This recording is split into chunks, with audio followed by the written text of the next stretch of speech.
Ένα καλό βράδυ. Όπως βλέπετε, ο τίτλος είναι «Καταγγελίες για θαύματα απάτη στους Αγίους Ισιδώρους του Λυκαβητού».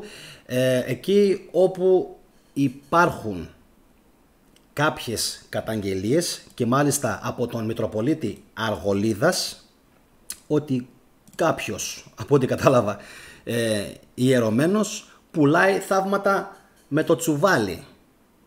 Και λέω με το τσουβάλι γιατί δεν έχει θεραπεύσει ούτε έναν ούτε δύο, έχει θεραπεύσει άπειρους παραπληγικούς. Και να πω την αλήθεια, τι κάνουν οι γιατροί αυτή την εποχή, αλήθεια? Τι κάνουν? Δηλαδή, οι γιατροί που δεν έχουν βρει μέχρι σήμερα την θεραπεία της παραπληγικότητας δεν έχουν συμβουλευτεί τους συναδέλφους τους, τους ιερείς, να τους πούνε ρε παιδιά, εσείς εδώ τώρα τι κάνετε? Δηλαδή, ποιο είναι το μυστικό σας και τα καταφέρνετε με τους παραπληγικούς και τους ανθρώπους που δεν μπορούν να περπατήσουν και εμείς αποτυγχάνουμε? Όπως έχετε καταλάβει, σίγουρα υπάρχουν άπειρες διαφωνίες. Σίγουρα κάτω στα σχόλια θα πάρει φωτιά για άλλη μια φορά η συζήτηση. Υπάρχουν θαύματα, δεν υπάρχουν θαύματα. Είναι η πρώτη φορά που δεν έβαλα ψηφοφορία, γιατί αν έβαζα θα βάζα την εξής ψηφοφορία: πιστεύετε στα θαύματα? Και πιστεύω ότι η πλειοψηφία θα έλεγε ναι. Εγώ είμαι από αυτούς που δεν πιστεύω στα θαύματα. Μου αρέσει η διδαχή του Ιησού, αλλά μέχρι εκεί. Δεν θέλω να έχω καμία σχέση με τον Εβραϊσμό, με τον Ιουδαϊσμό, με το Ισραήλ. Δεν θέλω να έχω καμία σχέση με την αποκάλυψη του Ιωάννη, με αυτά που λέει ότι θα σωθούν μόνο Εβραίοι. Θα σωθούν μόνο Εβραίοι Παρθένοι και όλοι οι υπόλοιποι θα πάνε στο διάολο. Αυτά δεν τα ξέρετε βέβαια, γιατί δεν ασχολείστε και δεν διαβάζετε. Μόνο ακούτε διάφορες εκπομπές. Δεν μπαίνετε στον κόπο να διαβάσετε και να αναλύσετε αυτά που γράφουν κάποιοι στα ιερά, τα λεγόμενα βιβλία. Καλησπέρα στην Γερμανία. Λοιπόν, αν λοιπόν πήγαιναν οι γιατροί και συμβουλεύονταν αυτούς τους ανθρώπους που λένε ότι θεραπεύουν τους παραπληγικούς, θα είχαμε τελειώσει. Το σύστημα υγείας δεν θα είχε ξανά πρόβλημα, δεν θα μπούκωνε από τραυματίες, από τροχέα. Και θα ήθελα έτσι λίγο κάποια στιγμή, όσοι κάνουν αναφορές και σχόλια στο βίντεο, όσοι έχετε τρακάρει με μοτοσικλέτες όπως έχω τρακάρει και εγώ, θα ήθελα να μου πείτε πόσοι από εσάς μετά, αντί να πάτε στο νοσοκομείο, πήγατε στην εκκλησία? 1-0. Πόσοι από εσάς που τρακάρατε είτε με μοτοσικλέτες είτε και με αυτοκίνητα ακόμα? Πόσους από εσάς λοιπόν σας παρέλαβε το ΕΚΑΒ και σας πήγε στην εκκλησία και όχι στο νοσοκομείο? 0%. Φαντάζομαι. Έτσι δεν είναι? Λοιπόν, πάμε τώρα να δούμε εκεί τι γίνεται με τον εφημέριο των Αγίων Ισιδώρων στο Λυκαβητό. Έντονη αντιπαράθεση ξέσπασε μεταξύ της εκκλησίας. Προσέξτε τώρα, προσέξτε. Θα δούμε σε λίγο τι λέει και η Σύνοδος. Λοιπόν, από τη μία λοιπόν έχουμε τον Μητροπολίτη Αργολίδας, τον Νεκτάριο, και από την άλλη έχουμε τον εφημέριο των Αγίων Ισιδώρων του Λυκαβητού, τον Δημήτρη Λουπασάκη. Ο πρώτος χαρακτηρίζει, προσέξτε, όχι ο θετικός μόνο, και αυτός, τα περιστατικά πιστών που θεραπεύτηκαν από παθήσεις ή προβλήματα υγείας ως απάτη. Λοιπόν, πάμε τώρα να δούμε. Δεν είναι θαύματα, αλλά απάτη. Μίλησε λοιπόν στην εκπομπή εδώ Πελοπόννησος και τον κατηγόρησε τον εφημέριο του μοναστηρίου, όπως πάντα μια εντός αγωγικών οικονομαχία. Θυμάστε την οικονομαχία, θεωρώντας ότι όλα τα περιστατικά που αναφέρονται ως θαύματα είναι ουσιαστικά κατασκευασμένα. Και εσείς που θα γράψετε τώρα από κάτω τα δικά σας, προσέξτε κάτι. Λέει ότι είναι κατασκευασμένα. Και όχι μόνο αυτό, είναι καταγγελία, είναι πάρα πολύ σοβαρή καταγγελία που θα απασχολήσει και τις αρχές. Θα γίνει δικαστήριο δηλαδή, πολύ πιθανόν. Το καταλάβατε αυτό? Μάλλον όχι, άλλη μία. Πολύ πιθανόν να γίνει δικαστήριο, δίκη. Γιατί μιλάμε για εκμετάλλευση της ανθρώπινης ανημπορίας. Το περιμένουμε αυτό. Ένα, το κρατούμενο. Λοιπόν, υπάρχει, λέει, μια μεγάλη πληγή που λέγεται Άγιοι Ισίδωροι του Λυκαβητού και εκεί μαζεύεται πολλής κόσμος ότι δήθεν γίνονται θαύματα, είπε ο Νεκτάριος, ο Μητροπολίτης Αργολίδας, και πρόσθεσε, έχουν γίνει τώρα μη βουλώσετε τα αυτιά σας, ανοίξτε τα. Ακούστε τι λέει. Έχουν γίνει 3 ανακρίσεις για την περίπτωση αυτή. 3. Είναι όλες καταπέλτης και προσέξτε με τώρα τι θα σας πω. Έχει πολύ μεγάλη σημασία να το απορροφήσουν τα ότα σας αυτό. Μπήκαν στο σιρτάρι γιατί επεμβαίνουν και πολιτικά πρόσωπα. Δεν μπορώ, συνεχίζει, να κρύψω την αλήθεια. Υπάρχει ποινική διάσταση. Γιατί η πολιτεία επεμβαίνει σε θέματα καθαρά εκκλησιαστικά, αναρωτιέται. Και θα απαντήσω εγώ σε αυτό, κύριε Μητροπολίτη. Κύριε Μητροπολίτα είναι το σωστό. Θα απαντήσω εγώ σε αυτό. Γιατί πάνε χέρι-χέρι. Δεν είναι ξεχωριστή η εξουσία στη χώρα μας, πάνε χέρι-χέρι. Αγκαλιασμένοι οι πολιτικοί με αυτούς εδώ. Εδώ και 200 χρόνια. Λοιπόν, γι' αυτό είναι μία κοινή εξουσία. Μία. Σχόλια θα διαβάσουμε σε λίγο. Πρόκειται, λέει, για απάτη ολκής. Δεν λέει απλά λοιπόν ο άνθρωπος αυτός, παιδιά, ότι εντάξει μωρέ, κάτι παίζει. Όχι. Μιλάει για οργανωμένη απάτη. Εντάξει. Από τη στιγμή που υπάρχει, λέει, διαφήμιση, υπάρχει αγυρτία. Δεν υπάρχει αγιότητα, ανέφερε ο Αργολίδος. Στην ίδια εκπομπή λοιπόν ο Νεκτάριος σημείωσε ότι πάντοτε στον χώρο της εκκλησίας αλλά και έξω, επειδή οι άνθρωποι έχουν αγωνία για το μέλλον τους και για το τι θα συμβεί, όπως π.χ. θέματα υγείας, το ξέρουμε όλοι αυτό, ή θα τρέξουν στο medium, στο μάγο, ή υπάρχουν κάποιοι δυστυχώς που εκμεταλλεύονται τις καταστάσεις αυτές μέσα στο χώρο της εκκλησίας και παριστάνουν τους Αγίους και τους προφήτες αναστατώνοντας τον κόσμο. Λοιπόν, και τι κάνουν γι' αυτό? Μία φίλη από το κανάλι μου έστειλε σήμερα email όπου καταγράφεται μέσα χαρτί και καλαμάρι το modus operandi, ο τρόπος δράσης δηλαδή που πρέπει να ακολουθήσουν κάποιοι ιερωμένοι όταν αδειάζει σιγά σιγά το παγκάρι. Απίστευτο, τρομακτικό, αγύρτικο. Δεν υπάρχει. Δεν υπάρχει.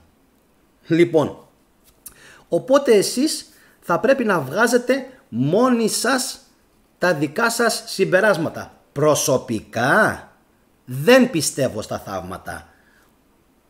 Πάρα πολύ στο κανάλι, μου στέλνετε email, μου στέλνετε μηνύματα, με παίρνετε στο Viber, με λέτε Ανθέλινα. Ποιος είμαι εγώ Ανθέλινας? Εγώ βρε ανάσα που έχω κάνει πάνω από 100 βίντεο για την αρχαία Ελλάδα. Θα μιλήσεις εσύ κουτσουλιά για μένα ότι εγώ είμαι Ανθέλινας επειδή κάνω αντιχριστιανική προπαγάνδα. Και μάλιστα γράφει ο φίλος ο Πεφάνης, κάνεις ανθεληνική αντιχριστιανική προπαγάνδα. Πόσο πονηρό το σχόλιο αυτό. Πόσο πονηρό το σχόλιο, φίλε μου. Καταρχάς, το ανθεληνική με το αντιχριστιανική δεν κολλάει. Δεν ταιριάζει. Άλλο πράγμα ανθεληνική, άλλο αντιχριστιανική. Ξέρεις γιατί? Γιατί τα δύο δεν είναι ένα. Δεν ήταν ποτέ ένα.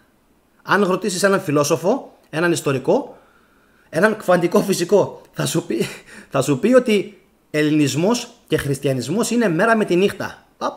Μέρα με τη νύχτα. Είναι ο ήλιος και το φεγγάρι. Δεν κολλάνε πουθενά. Πουθενά όμως. Και αυτό πρέπει κάποιοι να το βάλετε καλά στο μυαλό σας. Όσον αφορά το ανθεληνική προπαγάνδα, είναι τουλάχιστον γελίο, γιατί πριν από λίγο μου έστειλε ένας και κάτι κατεβατά στο Facebook, Ελεύθερος Έλλην, νομίζω λέγεται, Λοιπόν, και μου λέει κάνεις φιλοτουρκική προπαγάνδα. Όπα. Στανιάρτε λιγάκι. Για να κάνεις φιλοτουρκική προπαγάνδα πρέπει να υποστηρίζεις τους πολιτικούς της Τουρκίας. Ποιος το είδε αυτό σε μένα? Πουθενά. Λοιπόν, άνω τελεία. Πουθενά. Το ότι υποστηρίζω, προσέξτε, το ότι υποστηρίζω την ελληνοτουρκική φιλία κάποιους τους ενοχλεί. Γιατί όλοι θέλετε να είστε εμπόλεμοι. Ξέρω, θέλετε να είστε σε θέση μάχης. Σας ξέρω όμως. Όταν θα ξεσπάσει η μάχη, ξέρω εγώ που θα είμαι και ξέρω εσείς που θα είστε. Για να μην πω κάτω από το τραπέζι, θα είστε έτσι. Ξέρω που θα είστε. Εσείς οι ετοιμοπόλεμοι, όλοι οι μάχημοι, ξέρω που θα είστε. Όταν θα ξεσπάσει ο πόλεμος. Ή θα φύγετε σε άλλη χώρα. Έτσι δεν είναι? Λοιπόν, οπότε δεν χρειάζεται να κάνουμε πολλή κουβέντα για αυτά τα ζητήματα, διότι τουλάχιστον εγώ έχω αποδείξει μέχρι στιγμής ποιος είμαι και για ποιο λόγο κάνω αυτά που κάνω. Λοιπόν, πάμε όμως λίγο παρακάτω. Ποια είναι ακριβώς τα θαύματα, τουλάχιστον από όσο ξέρω, προσέξτε λίγο τώρα κάτι.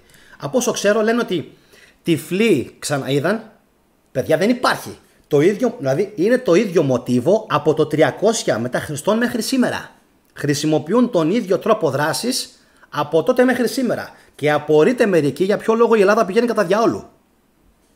Γι' αυτό πάει κατά διαόλου. Γιατί κάποιοι είστε ακόμα κολλημένοι στο 313 μετά Χριστόν. Στο διάταγμα των Μεδιολάνων. Εκεί είστε όλοι ακόμα. Εγκεφαλικά. Δεν είστε στο σήμερα. Δεν είστε στο σήμερα. Δεν μπορείτε να είστε στο σήμερα όταν πιστεύετε σε θαύματα. Δεν γίνεται. Όποιος δεν πιστεύει στον άνθρωπο, Πρωταγόρας, όποιος δεν πιστεύει στον άνθρωπο, δεν μπορεί να βρει την εξέλιξη. Τώρα, εσύ που γράφεις ότι το ίδιο κάνουν και οι επιστήμονες, πώς το γράφεις τώρα αυτό το σχόλιο ρε φίλε? Το ίδιο κάνουν οι επιστήμονες. Οι επιστήμονες που χρησιμοποιούν ένα σωρό μεθόδους, double blind, και ξαναεπιβεβαιώνουν και αξιώματα και θεωρίες, το ίδιο κάνουν οι επιστήμονες. Το ίδιο. Μην τρελαθούμε δηλαδή τώρα τελείως. Με ξεπερνάει εντελώς δηλαδή. Ο Γιάν OSC το έγραψε αυτό το σχόλιο. Παιδιά, να είμαστε λίγο πιο normal.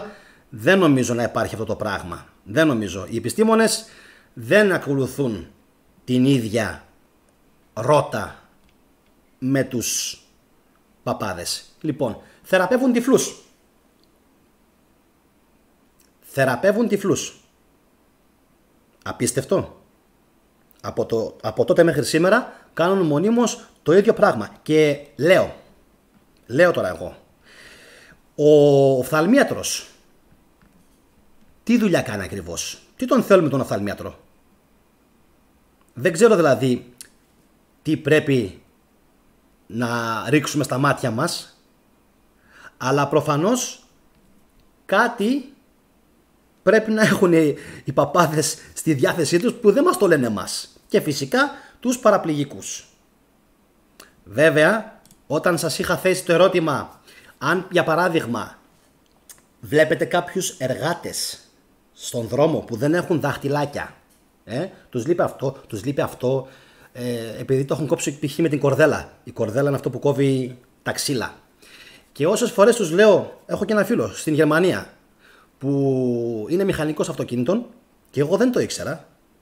Φέτος παρατήρησα ότι του έλειπε ένα κομμάτι νομίζω από τον δείκτη. Νομίζω, δεν είμαι σίγουρος, από τον δείκτη. Έγινε πάνω στη δουλειά. Βέβαια θα μπορούσε κάλλιστα ο Γρηγόρης και ο κάθε Γρηγόρης να πήγαινε σε μια εκκλησία ή να κάνει ένα τάμα ή π.χ. να κάνει μια προσευχή στον Αρχάγγελο Μιχαήλ, στον Γαβριήλ, σε ποιον, και να ξαναφυτρώσει το δάχτυλο. Βέβαια δεν πρόκειται φυσικά να γίνει ποτέ αυτό. Γιατί δεν μπορούμε να παραβιάσουμε τους νόμους της φύσης. Τώρα, για όλα τα υπόλοιπα υπάρχει ο νους. Για όλα τα υπόλοιπα υπάρχει ο νους, ο οποίος είναι θεραπευτικός. Για όλα τα υπόλοιπα επίσης υπάρχουν ενεργειακοί τόποι. Οι κλεμμένοι ενεργειακοί τόποι των αρχαίων Ελλήνων. όπου έχτιζαν ιερά και ασκληπιεία και θέατρα, από πάνω αυτή τώρα. Από πάνω. Τακ, τακ, σαν τουβλάκια. Τακ, τακ. Ξεφυτρώνουν. Σαν μανιτάρια ξεφυτρώνουν σε όλη την Ελλάδα. Να σας κάνει λίγο εντύπωση αυτό. Αλλά μάλλον δεν σας κάνει. Λοιπόν, πάμε λίγο να δούμε. Υπάρχει απάντηση σε αυτή την καταγγελία. Λοιπόν, απάντησε αυτός και είπε ότι ούτε ένα, ούτε δύο, ούτε τρία θαύματα έχουν γίνει. Έχουν γίνει, λέει, πάρα πολλά. Οπότε λέει, εγώ δεν λέω ψέματα. Αυτό το επιβεβαιώνω. Προσέξτε όμως τώρα. Η Διαρκής Ιερά Σύνοδος, μάλλον πριν φτάσω στην Διαρκή Ιερά Σύνοδο, θα ήθελα να δω αν υπάρχουν κάποια σχόλια για να τα σχολιάσουμε και μετά να συνεχίσω.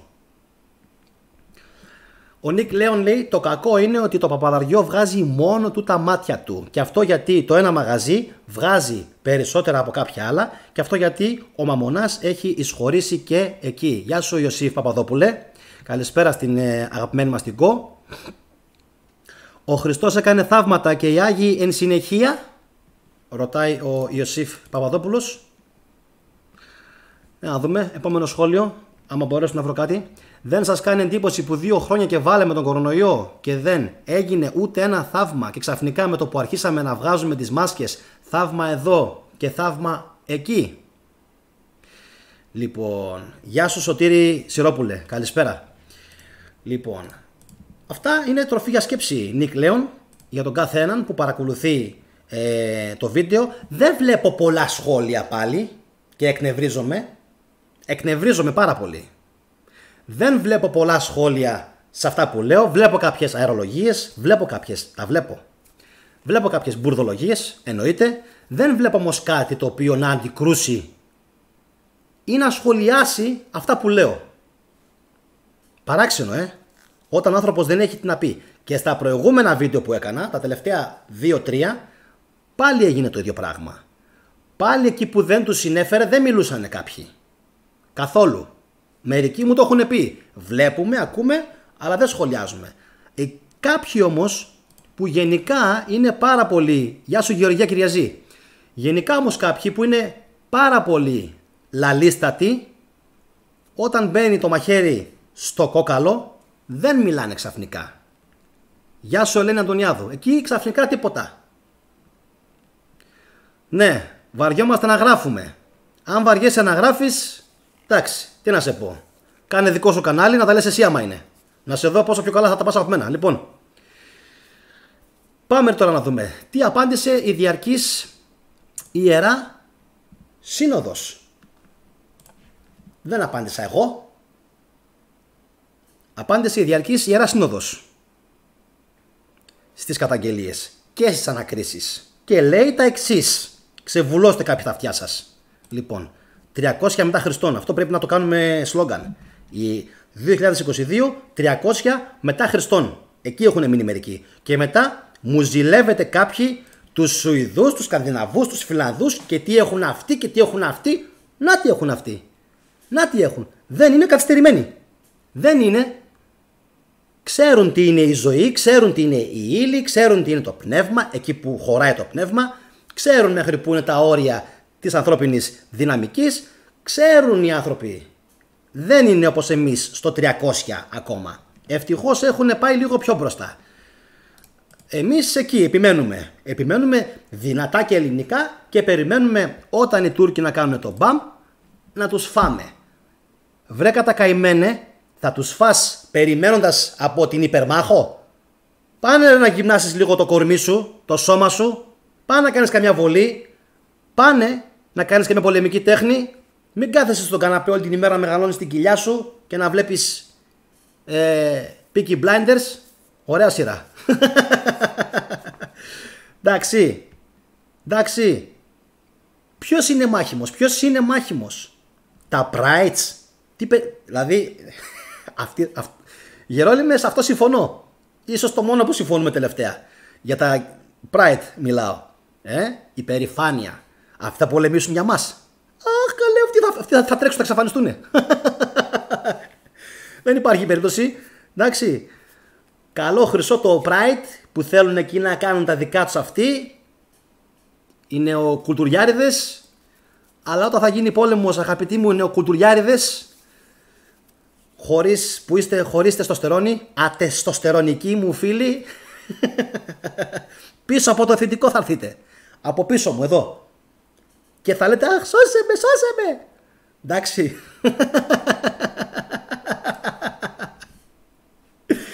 Γαμώ την τρέλα μου. Λοιπόν, πάμε. Πάμε. Τι απάντησε η Διαρκής Ιερά Σύνοδος. Η ταπεινή έχει πολύ βαρύτητα η απάντηση. Γίνονται αποδέκτες της χάριτος του Θεού. Μόνον αυτοί μπορούν να αποφανθούν με τα βεβαιότητας για τα παρόντα και τα μέλλοντα, να διακρίνουν πού υπάρχει αλήθεια και πού ψεύδος. Οι Άγιοι και θεόπτες των χαρισμάτων δεν κομπάζουν, πολύ μεγάλη σημασία αυτή η φράση, δεν κομπάζουν, αλλά ταπεινώνονται ακόμα περισσότερο με την Θεία Επίσκεψη. Την όποια. Αντίθετα, οι στερούμενοι της χάριτος είναι ψευδοπροφήτες. Και μαντέψατε σε ποιον αναφέρονται.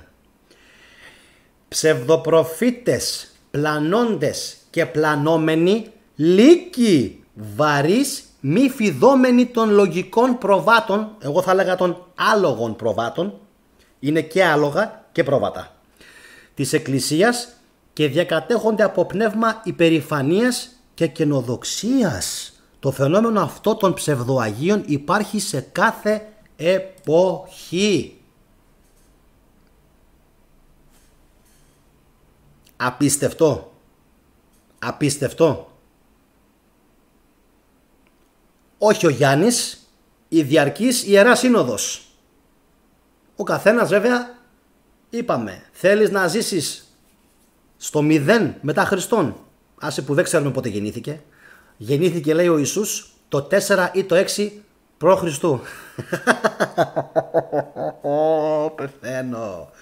Πεθαίνω,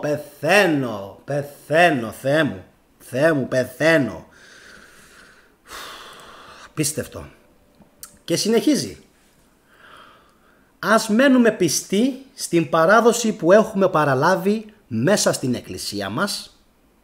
Ας αποφεύγουμε όσους αυτοαπομονώνονται. Γιατί το λέει αυτό? Κάτι παίζει με αυτόν. Αυτοαπομονώνονται, λέει, και ας τιμούμε και υπακούμε στους ποιμένες και επισκόπους της Εκκλησιάς μας, οι οποίοι αγρυπνούν υπέρ ημών, και ας επιδιώκουμε προπάντων τα της ειρήνης και τα της οικοδομής της εις αλλήλους, για να αναπαύεται μέσα μας η χάρη του Αγίου Πνεύματος, του Πνεύματος της αληθείας, της ειρήνης και της ενότητος. Και πιο κάτω το άρθρο του NGR έχει καμία 6, 7, 10 πόσα διαφορετικά βίντεο, όπου δείχνει αυτά τα δήθεν αγύρτικα θαύματα. Τα δείχνει και live on cam, live on camera, τα δείχνει και live στην κάμερα. Είναι απίστευτο. Είναι απίστευτο. Λοιπόν, για να δούμε. Τέτοια θαύματα λένε ότι γίνονται από το Βυζάντιο. Μην πάμε πιο παλιά που έλεγαν για τον Ιησού που έκανε θαύματα, π.χ. Ανάσταση Λαζάρου, και που έκανε τον τυφλό να βλέπει. Πάντως εκεί είναι, μονίμως, να ξέρεις, αρχαία ελληνικά μυστήρια, μονίμως εκεί είναι σε αυτό το πράγμα. Τυφλοί, κουτσί, τέτοια ειδικότητα έχουν. Άλλα πράγματα δεν μπορούν να κάνουν. Λοιπόν, αυτά μπορούν να κάνουν. Τα υπόλοιπα δεν μπορούν. Λοιπόν, οι ψευδοπροφήτες εξυπηρετούν γεγονότα τα οποία είναι προγραμματισμένα να γίνουν. Δηλαδή προετοιμάζουν τις μάζες για κάποια γεγονότα που θα έρθουν, λέει ο Βελεροφών, ο Ποσειδόνιος. Πάμε λίγο στην Ηλιάνα. Η διόραση, η διακοή, η τηλεπάθεια, η τηλεκίνηση. Stranger Things, τώρα με στέλνεις. Η δυσυποστασία, Πυθαγόρας, δυσυποστασία. Ίσως και Κρίσνα, έχει και από εκεί μεριά, ξέρετε, δυσυποστασία. Στην Ανατολή. Το διάβασμα του μυαλού κτλ. Κάποτε τα θεωρούσαν θαύματα ή διαβολικά ανάλογα την εποχή. αυτές όλες τις ικανότητες που είπες, Ηλιάνα, τις είχαν κατά καιρούς κάποιοι άνθρωποι. Είτε επειδή ήξεραν κάποια μυστήρια, είτε επειδή κάποιοι γεννιούνται με διαφορετικό DNA, είτε επειδή κάποιοι κρατάνε από διαφορετικό DNA που δεν μπορούμε εμείς να αντιληφθούμε ενδεχομένως, και δεν αναφέρομαι στο ηλίθιο DNA του George Bush. Αναφέρομαι φυσικά στους μύστες. Έτσι, λοιπόν, στους μύστες. Επόμενο, για να δούμε. Δεν θέλω να μπερδεύεστε με την αρχαία Ελλάδα. Δεν θέλω να μπερδεύεστε με την αρχαία Ελλάδα. Κώστα, στα Ασκληπιεία κάνεις μεγάλο λάθος ότι θεράπευαν νεκρούς, ανέστηναν νεκρούς και με τοπιαίους λοβούς και όλα αυτά. Καμία σχέση.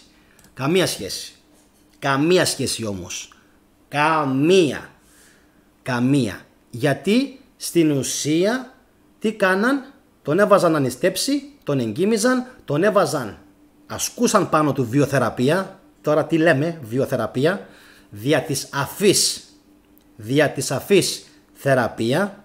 Και επίσης τον πήγαιναν και παραδίπλα στο θέατρο. Ξέρετε, δεν υπήρχε περίπτωση κάπου να μην υπάρχει θέατρο στην αρχαιότητα, και αναρωτιέμαι, τόσα πολλά θέατρα, περίπου 1000.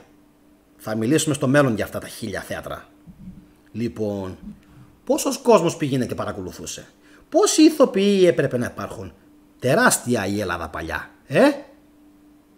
Προ-χριστιανισμού, τεράστια η Ελλάδα. Τεράστια. Μετά χριστιανισμού, η Ελλάδα. Τίποτα. Ψωροκόστενα. Όλο και μειώνεται. Τι είχε πει η Μπενάκη? Το θυμάστε? Θα μειωθούν τα σύνορα της Ελλάδας. Οπότε να έχουμε το νου μας. Επόμενο. Ο Κοσμάς μπορεί να λέει ότι θέλει, Κώστα. Σημασία έχει τι λένε οι πηγές. Ο Κοσμάς λέει δεν διαβάζει πηγές. Εγώ διαβάζω πηγές. Ό,τι υπάρχει από αρχαία πηγή το ξεφυλίζω. Ο καθένας έχει το δικαίωμα να πει ό,τι θέλει. Εγώ σαν Γιάννης αυτό λέω. Και το πιο πιθανό είναι να παίρναν τα όνειρα του εγκυμιζόμενου, αυτό κάνανε δηλαδή, και προσπαθούσαν να καταλάβουν με βάση τα όνειρα τι ακριβώς βασάνιζε τον άρρωστο. Είχαν φτάσει σε τέτοιο επίπεδο οι άνθρωποι τότε.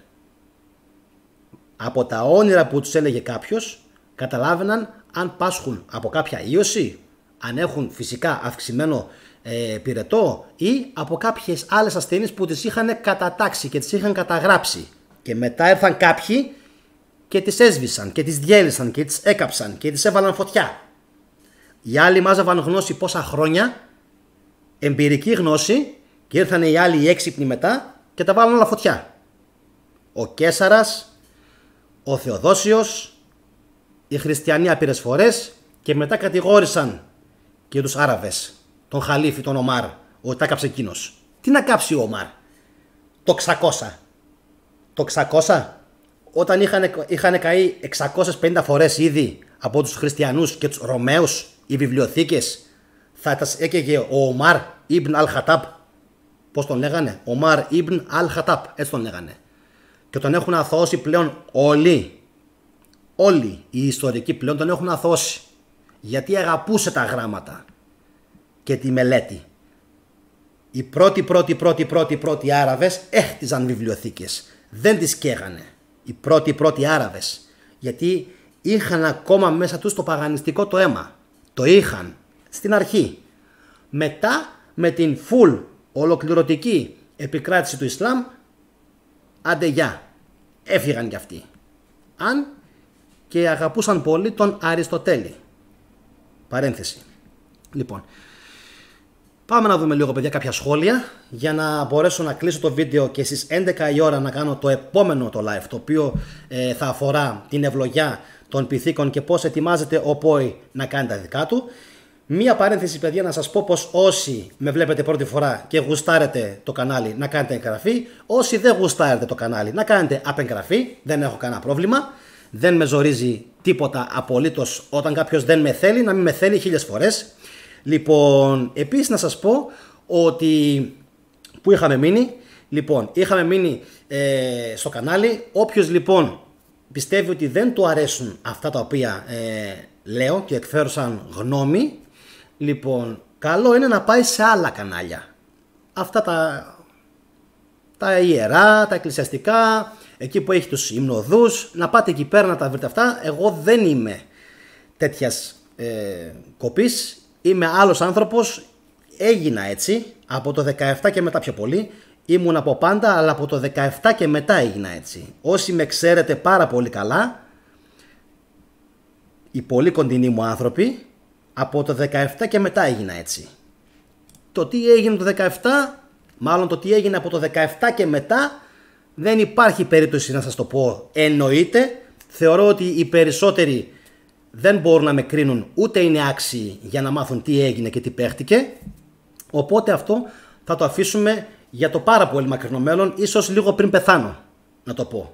Τόσο πολύ. Λοιπόν, αυτά παιδιά από μένα. Δεν θέλω ούτε like να κάνετε, ούτε τίποτα. Δεν με ενδιαφέρει καθόλου. Εγώ ήθελα απλώς να ξεσκεπάσω σήμερα αυτήν την αγυρτία, αυτήν την απάτη, ακόμα μία βασικά. Γιατί όπως ξέρετε στο κανάλι έχω κάνει μια λίστα αναπαραγωγής, μια playlist, όπου βάζω φωτιά σε αυτό το εβραϊκό κίνημα το οποίο κατέστρεψε την αρχαία Ελλάδα. Έχω, δεν ξέρω πόσα βίντεο, έχω 13, 14, 15. Λοιπόν, και όλα είναι κόλαφος. Όλα είναι ένα και ένα και φυσικά αποδομούν το ψέμα που έχει στήσει η χριστιανοσύνη και η εκκλησία. Γιατί κάποιοι μου λέτε ότι δεν είναι το ίδιο. Θα δώσω ακόμα λίγα λεπτά. Κάποιοι μου λέτε δεν είναι το ίδιο. Λοιπόν, είναι ακριβώς το ίδιο πράγμα. Έλεγα δεν θα το πω, αλλά θα το πω. Εσείς που μου λέτε ότι πίστη και παπαδαριό δεν είναι το ίδιο, είναι ακριβώς το ίδιο. Αν φύγουν αυτοί, τελειώνει και η πίστη. Τελειώνει. Αν φύγουν αυτοί, που δεν θα φύγουν ποτέ, γιατί είναι αγκιστρωμένοι στην εξουσία, μαζί με τους πολιτικούς. Σέρνουν ψήφους. Ξυπνήστε. Σέρνουν ψήφους. Αλλά εσάς αυτό μάλλον κάποιους δεν σας απασχολεί, γιατί αρμέγετε κι εσείς από την εκκλησία. Αρμέγετε, παίρνετε κι εσείς. Τρώτε κι εσείς, τρώτε. Οπότε είναι λογικό αυτό να σας στεναχωρεί όταν λέει ο θετικός τέτοια πράγματα για την εκκλησία. Γιατί το ξαναλέω, και να μην τρώτε εσείς, θα τρώει συγγενής σας, θα τρώει κάποιος φίλος σας, όλο και κάποιος τρώει. Είναι μεγάλη η εκκλησία. Οι κόλποι της εκκλησίας όλους τους πιάνουν, όλους τους αγκαλιάζουν. Και όπως έλεγαν και προχθές στο βίντεο μου, όπως έλεγα προχθές και χτυπιόμουνα γιατί έπρεπε να χτυπιέμαι, μόνο εμείς έχουμε τον Θεό στη θρησκεία. Μόνο εμείς. Όλες οι υπόλοιπες θρησκείες είναι μούφα. Όλες. Μιλάνε οι μουφατζίδες, αυτοί που κάνουν αγυρτίες με τις εικόνες που κλαίνε, με τους παράλληλους, με τους τυφλούς. Εντάξει, αγαπητοί μου γιατροί, αναφέρομαι τώρα πριν κλείσω στους γιατρούς της Ελλάδας, παραδώστε τα πτυχία σας, αν θέλετε να μ' ακούσετε. Ελπίζω κάποιοι γιατροί να δουν το βίντεο αυτό. Παραδώστε τα πτυχία σας στους ιερωμένους, φύγετε από τα νοσοκομεία, μην ξαναπεριθάλψετε κανέναν τους, αφήστε τους να ψοφήσουν. Όταν θα σας έρθουν αιμόφυρτοι, μην τους θεραπεύσετε, αφήστε τα πτυχία σας και τα νοσοκομεία και πάτε να αλλάξετε επάγγελμα, κάντε κάτι άλλο. Κάντε κάτι άλλο, γιατί κάνετε λάθος επάγγελμα τόσα χρόνια και δεν το καταλάβατε. Δεν το ξέρατε, δεν σας το είπε κανείς, ότι το επάγγελμά σας είναι εντελώς περιττό όταν υπάρχει η εκκλησία να σε θεραπεύσει. Καλό βράδυ από μένα παιδιά, σε όσους θα φύγετε, 11 η ώρα το επόμενο live για την ευλογιά των πυθίκων. Τα σέβη μου σε όλους.